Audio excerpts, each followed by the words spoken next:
Hello বাবা এক্সামে বসার জন্য 25,000 টাকা চাইছে। এই আমি 25,000 টাকা কোথায় পাবো? তোকে কি আমার অবস্থা বলতে হবে? আর একবার দাও বাবা, প্লিজ বাবা।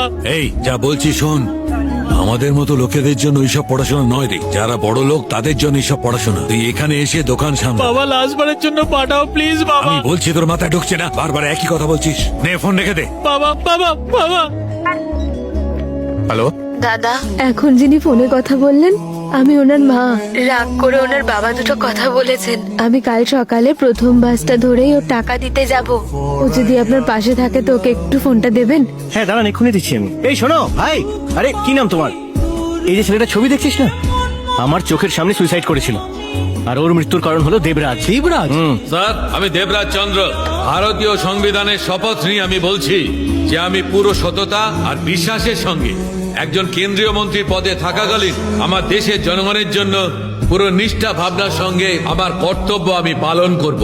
এই শপথটা আমি সবাইকে শোনানোর জন্য নিইনি, এটা আমার মনের কথা ছিল, আর আমার মন সবসময় সত্যের পথে চলতে জানে।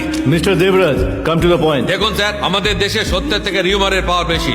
আমার উপর যা দোষারোপ করা হয়েছে তা রিউমারের কারণেই হয়েছে। আজকে পুরো ইন্টারনেটে অন্য অন্য চ্যানেলে কে কি করেছে, কেন করেছে সেসব আমি জানি না, কিন্তু একটা কথা পরিষ্কার বলছি, এটাতে আমার অসম্মান হচ্ছে না, বরং রাজ্যের জনতার নির্বাচিত একজন জনপ্রতিনিধির অপমান করা হচ্ছে।